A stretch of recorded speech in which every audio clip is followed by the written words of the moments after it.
Janapriya upscale 2 BHK 45 lakhs, 3 BHK 60 lakhs మాత్రమే. సితారా సైనిక్పురి. గొప్ప పని చేసేవాళ్ళే. ఏంటి చింతకాయలు తీసుకురానా, మట్టి బట్టలు తీసుకురానా?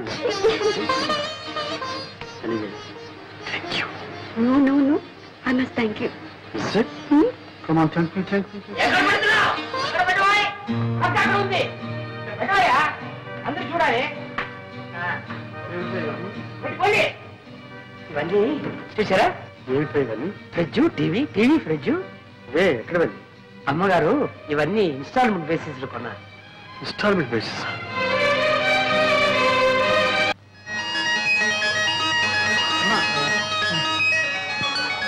కవితమ్మ కనపట్లేదే, ఇంత ఆలస్యంగా వచ్చేసాను. కవితమ్మ ఎక్కడికి వెళ్ళిందో? చిన్న బాబుకి నేనేం సమాధానం చెప్పాలి? కవి కనపట్ల నీకేమైనా బుద్ధి ఉంది? క్షమించవయ్యా. ఏమయ్యా, కవితని చూసావా? కవితని చూసావా? చూశానయ్యా, ఇప్పుడే సంగీత టాకీస్లో. ఏం యాక్ట్ చేసిందే? నేను చెప్పింది సినిమా కవిత కాదు, మా చిన్న బాబు గారు అమ్మాయి చిన్న పిల్ల. చిన్న పిల్లని చూసి అలవాటు నాకు లేదే. లాభం లేదంటావా? అక్కడ చుట్ట కాడ్చుకుంటూ ముసలిది ఒకటి కూర్చుంది, దాన్ని చూడు. నీ ముఖం కంటే దాని ముఖమే బాగుంది. పోవాయా? బాగుందా? అవును.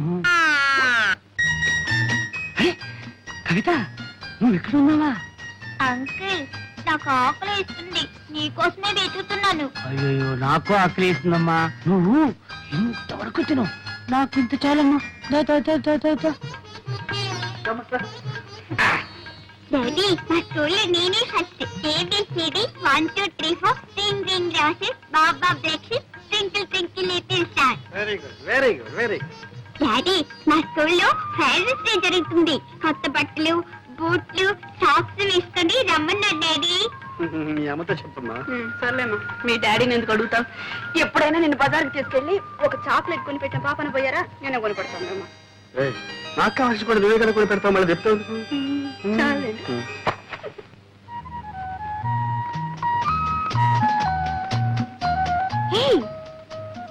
దుర్గా, ఏమిటి ఎలా దొరుకుతున్నావు? ఎక్కడున్నావు? ఎలా ఉంటున్నావు? ఇక్కడికి ఎలా వచ్చావు? మేము ఈ ఊళ్ళోనే ఉంటున్నాం. 4 months అయింది వచ్చి. మేము ఉంటున్నాం? ఎవరేమిటి? నేను మావారు. వాట్, నీకు పెళ్ళిపోయిందా? చూసావా, కనీసం ఒక ఇన్విటేషన్ కూడా పంపలేదు. మమ్మల్ని అంతా మర్చిపోయారనమాట. లేదు దుర్గా, అన్నయ్య ఉత్తరం రాశాను, అది తిరిగి వచ్చేసింది. మేము మా పెళ్లి ఒక కథలే. ఎవరే నీ కథానాయకుడు? చెప్పడం దేనికి? ఇక్కడే చాలా దగ్గర మా ఇల్లు. రావే, మా ఇంటిని మా శ్రీవారిని చూద్దు గాని. ఓ పద పద, రావే. ఏమండి, ఇక్కడ ఎవరు వచ్చారో చూడండి. ఎవరు? దుర్గా. మీరా?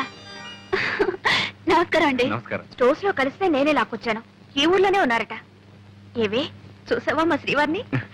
ప్రసాద్ బాగున్నాడండి? ఆయనకేం బాగానే ఉన్నారు. చూసి 4 సంవత్సరాలైంది. ఏమిటో పెళ్లి అయ్యాక ఎవరి దారి వాళ్ళది అయిపోయింది. మీకు మేము గుర్తొస్తాం రావు గానీ మేము మిమ్మల్ని తలుచుకుని రోజంటూ లేదు. ఆశ్చర్యగా మీ ఇద్దరు మా పిల్లలు. అవన్నీ నేను తర్వాత చెప్తా గానీ మీకు ఆఫీస్కి టైం అయింది, మీరు వెళ్ళండి. అవునవును, ఆఫీస్ టైం అయింది, వస్తాను. సాయంత్రం వస్తామని ప్రసాద్ తో చెప్పండి. అలాగేనండి. వస్తా. ఏమి ఆఫీస్ అంటున్నావు? మధుగారు ఇక్కడ ఉద్యోగం చేస్తున్నారు. ఉద్యోగం చేయాల్సిన కర్మ ఆయనకేం పట్టింది? నేను గాని ఆయన గాని అది కర్మ అనుకోవటం లేదు. అయినా అంత అవసరం వచ్చిందని నన్ను చేసుకోవడమే అంటే అదంతా ప్రేమగానే ఉండిపోనివ్వండి. అప్పుడు నువ్వు పార్వతిగా, నేను దేవదాసుగా ఉండిపోవాలి. నేనెలా ఉన్నా మీరు మీరుగానే ఉండాలి, మీ వాళ్ళతోనే ఉండాలి. నా కోసం కన్న వాళ్ళకి దూరం కావడం, అంత ఆస్తి అంతస్తు వదులుకోవడం నాకు ఇష్టం లేదు. నీకిష్టమైనట్టు నేను ఉండాలంటే నాకిష్టం లేని పని నేను చేయాలి. మా నాన్నకి ఇష్టమైన పిల్లని నేను చేసుకోవాలి. ఆ పిల్ల ఎలా ఉంటుందో తెలుసా? ముఖవాది చంద్రబింబం, వ్యత్యస్త నేత్రారవింద. అంటే ఒక కన్ను కాస్త పైన, ఓ కన్ను కాస్త కింద ఉంటుంది. బ్రహ్మాండంగా నవ్వుతుంది కూడా.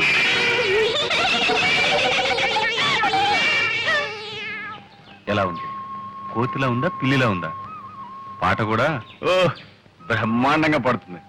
లంగా లంగా లంగా లంగా అంటే తప్పుగా అర్థం తీసుకున్నావు. ఆ సుకుమారికి రా పలకదు.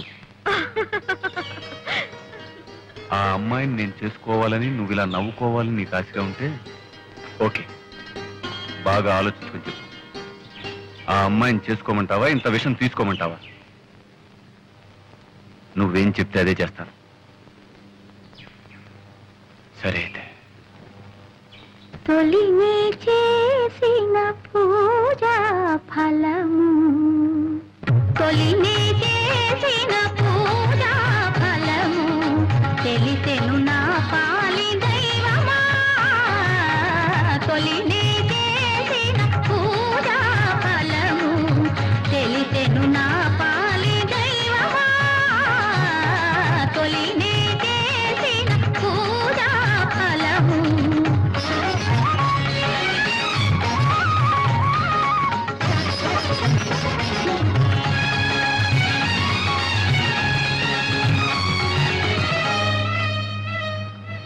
నా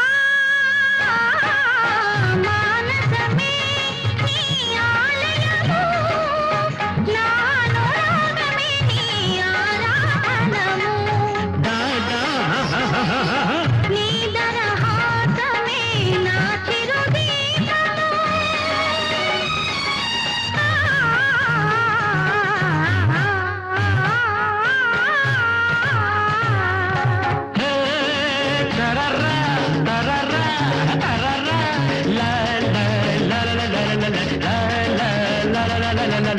నీ తాపమే నాకు సాంబ్రాణి రూపము, నీ తాపమే నాకు సాంబ్రాణి రూపము, నీ భక్తి నీ శక్తి నా భక్తికాధారము, నీ భక్తి నీ శక్తి నా భక్తికాధారము. తరం పం పం తరం పం పం తరం పం. తొలినే చేసిన పూజా ఫలము, తెలిసెను నా పాలి దైవమా. తొలినే చేసిన పూజా ఫలము.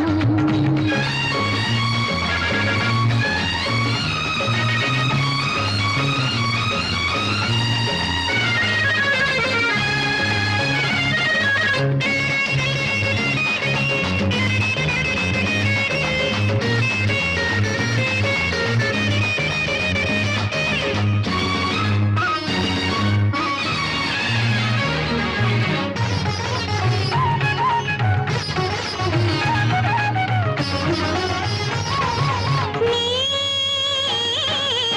సంబరమే నా కాపురము, నీ సమ్మతమే నా అభిమతము, నా పరిచర్యలే నీ సహచర్యము. రిరి తద తద పదద పమ పమ మరి మరి పమ పమద ప సదరి సదా సపాదమా. సరి సరి సరి సరి పని సరి, మామగారి పని సరి, నే మామగారి పని సరి. ఓ భక్తురాలమ్మ నీ పూజ మెచ్చాను, ఓ భక్తురాలమ్మ నీ పూజ మెచ్చాను, నా భార్యగా నీకు వరమునే నిచ్చాను, నా భార్యగా నీకు వరమునే నిచ్చాను. శబర్రి శబర్రి శబబ్బ. తొలినే చేసిన పూజా ఫలము, తెలిసెను నా పాలి దైవమా. తొలినే చేసిన పూజా ఫలము, తెలిసెను నా పాలి దైవమా. తొలినే చేసిన పూజా ఫలము. అప్పుడే నవ్వీకు ఇంకా ఉంది. ఇంకేముంది, వాళ్ళ నాన్నగారు మధు గారిని అసలు నా కొడుకువే కాదు అని ఉంటారు. వెంటనే మధు గారు, అయితే నేను ఎవరు కొడుకునో చెప్పండి, ఆయన దగ్గరే పర్మిషన్ తీసుకుంటానని సినిమాల్లో చెప్పుంటారు. అంతే జరిగింది. ఆ తర్వాత తండ్రి కొడుకులు విడిపోయారు. సరే, మీ ఆయనగారికి ఇంత సాహసం ఎక్కడి నుంచి వచ్చిందే? మీ ఆయన సాహసమే. సర్లే, సాహసం వస్తే మంచిదే గాని ఇంకే పోలిక రాకుండా ఉంటే నయ్యా. అదేంటి అలా అంటావు? మా అన్నయ్యకేం తక్కువ? తక్కువ కాదే అమ్మా, అన్నీ ఎక్కువే. నేను ఎన్ని గిల్లి గజ్జాలు పెట్టుకున్నా ఉలకరు పలకరు, ఋషిలా కూర్చొనే ఉంటారు. ఆయన ఓర్పు చూస్తుంటే నాకే ఓర్పు పోతుంది. ఎక్కడికో వెళ్తూ ఉంటారు వస్తూ ఉంటారు. ఎక్కడికి నేను అడగను, ఆయన చెప్పరు. ఇక ఇంట్లో ఉన్నంతసేపు రామకోటి రాస్తున్నట్టు ఏదో రాస్తూనే ఉంటారు. మొత్తానికి ఇద్దరం మా ఇల్లు మీ ఇంటికి ఎంత దూరమో, మీ ఇల్లు మా ఇంటికి అంతే దూరం అన్నట్టు ఉంటున్నాం. అలా ఎందుకు ఉండాలి? నువ్వు ఆయనకు దగ్గర అనుకుంటే ఆయన నీకు దగ్గర అవుతాను. చూడు, అక్కర్లేని వాళ్ళని పిలిచి మీద పట్టడం అడుక్కోవడం నాకు ఇష్టం లేదు. నీ ఆత్మార్పణ సిద్ధాంతం నాకు వంట పట్టదు బాబు. మా ఆయన అలా ఉండటమే నాకు ఇష్టం. ఎందుకనంట, మా ఆయన అసలైన మొగాడన్నవాడు తన భార్య ఒక పశువుగాను బానిసగాను ఉండటానికి ఒప్పుకోడు. ఒక వ్యక్తిత్వం ఉన్న మనిషిని పెళ్లి చేసుకుంటాడు. మేమిద్దరం అలా సమయుతులుగా ఉండటమే నాకు సరదా. మొత్తం మీద సంతోషంగా ఉన్నారు, అంతే చాలు. చీటికి మాటికి పోట్లాడుకుంటాం. అసలు నిజం చెప్పాలంటే ఏ భార్యాభర్తలు పోట్లాడుకోరు. ఎవరి ఆత్మాభిమానం వాళ్ళది. ఏవోనమ్మా, మొగుడు పేడల మధ్య ఆత్మాభిమానం అన్నది ఇంతవరకు నాకు అర్థం కాలేదు. కోరిన వరాలు ఇవ్వలేదని దేవుణ్ణి పూజించడం మాంటావా? అలా పూజించడమే ఆత్మార్పణ. అమ్మో, నీ ఆత్మార్పణ నాకు అంతకంటే అర్థం కాలేదు. నన్ను వదిలేయమ్మా. క్లబ్ టైం ఎంత వస్తాను. క్లబ్ లో కూడా చేరావా? ఏంటి క్లబ్ లో కూడా చేరావని అడుగుతున్నా? పెద్ద తప్పు చేసినట్టు. లేడీస్ క్లబ్బేనే, ఏదో టైం పాస్ అవడానికి వస్తాను. అయ్యో, నా బ్యాగ్ మర్చిపోయాను. అయ్యో, నా బుక్. సారీ, వస్తాను.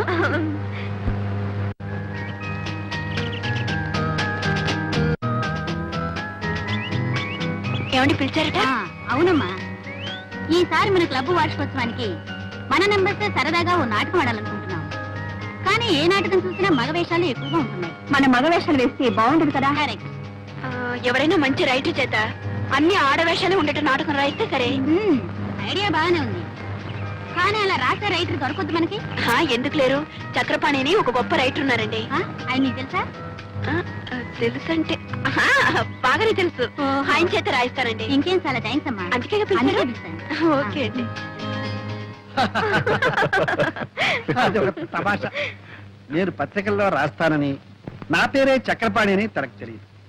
తను చక్రపాణి ఎప్పుడూ పొగుడుతూ ఉంటుంది, నేనేమో విమర్శిస్తాను. వాడు ఒక రైటర్ కాదని, కథలన్నీ కాపీ కొడతాడని, అనాకాని రైటర్ అని నేను తిడుతూ ఉంటాను.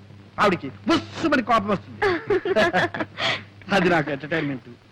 ఈ ఎంటర్టైన్మెంట్ పోకూడదని నేను నిజాన్ని రివీల్ చేయలేదు. ఇదిగో, నిన్న ఒక తమాషా జరిగింది తెలుసా? ఏమిటి? నేను చక్రపాణిని అడ్మైర్ చేస్తూ ఓ ఉత్తరం రాసింది. నేను నిన్న దానికి సమాధానం రాశాను. బాగుందనయ్యా, ఇద్దరు ఒకే ఇంట్లో ఉంటూ ఒకరికి తెలియకుండా ఒకరు ఉత్తరాలు రాసుకుంటారన్నమాట. నాటకాల బుద్ధి ఎక్కడ పోతుంది? బయట ఆడమని ఇంట్లో ఆడుతున్నావు అనమాట. ఎరా జోక్ చేస్తున్నావా? నువ్వు పెళ్ళాం దగ్గర ఆడడం లేదా? ఏమ్మా, నువ్వేం అనుకోవద్దు.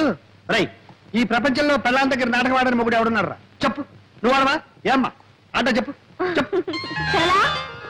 హలో, అరే మీరు ఇక్కడే ఉన్నారా? సరళా, ఇన్నాళ్ళకి మీ అన్నయ్య ముఖం కలకలాడుతుంది చూసావా? ఏమిటి, ముగ్గురు కబుర్లు చెప్పుకుంటున్నారా? ఏమీ లేదు, ఆ చక్రపాణి కథల గురించి మాట్లాడుకుంటున్నాం. ఇది నువ్వు ఆయన కథలు చదువుతున్నావా? చదవడమా? నేను ఆఫీస్కి వెళ్ళగానే పుస్తకం పట్టుకుందంటే తిరిగి వచ్చేదాకా వదలదు. వదలనివ్వడు, అంత బాగా రాస్తారు. ఈ మధ్య నేను ఆయనకు ఉత్తరం రాశాను, బదులు కూడా వచ్చింది. ఏం రాశాడు? చదువుతాను, ఉండండి.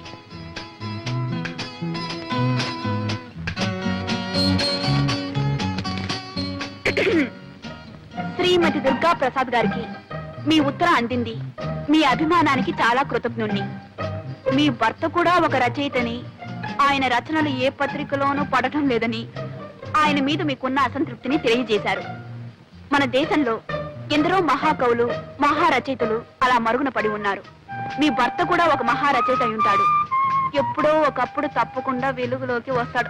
సర్లేండి. చూసారా, మీరేమో ఆయన కాపీ రైటర్ని తీసి పారేస్తున్నారు. ఆయన మిమ్మల్ని గొప్ప రచయిత అని మెచ్చుకుంటున్నారు. అదే ఆయన గొప్పతనం.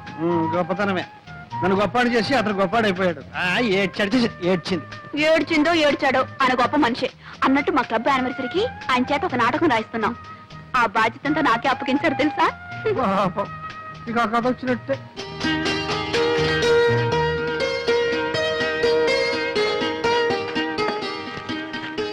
అయ్యో, ఎందుకలా మూసి పెట్టుకుంటారు? నేను ఎప్పుడైనా మీ కాగితం ముక్క ఒకటి చూసానా లేకపోతే చదివానా? నువ్వు చదివితే నా బండారం ఎప్పుడో బయటపడి ఉండేది. సరే కానీ వాడెవడు? చక్రపాణి. ఆ చక్రపాణి నాటకం రాసి నీకు పంపించాడా?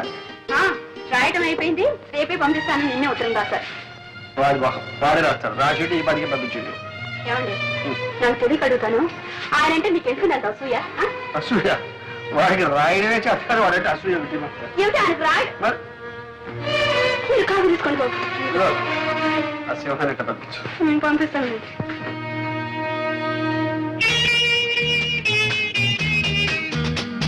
దుర్గా దుర్గా నువ్వు కొంచెం హెల్ప్ చేయాలి ఎందుకే దివ్య నెక్లెస్ కొనుక్కుంటుందట నువ్వు వచ్చి హెల్ప్ చేయాలి తనకు కావాల్సింది తను కొనుక్కుంటుంది మధ్యలో నా సెలక్షన్ ఏమిటి అదేమిటి నీకు లేటెస్ట్ ఫ్యాషన్స్ తెలుసని అడుగుతున్నావు అయ్యో అదేం కుదరదు నువ్వు రావాల్సిందే అవుని రావే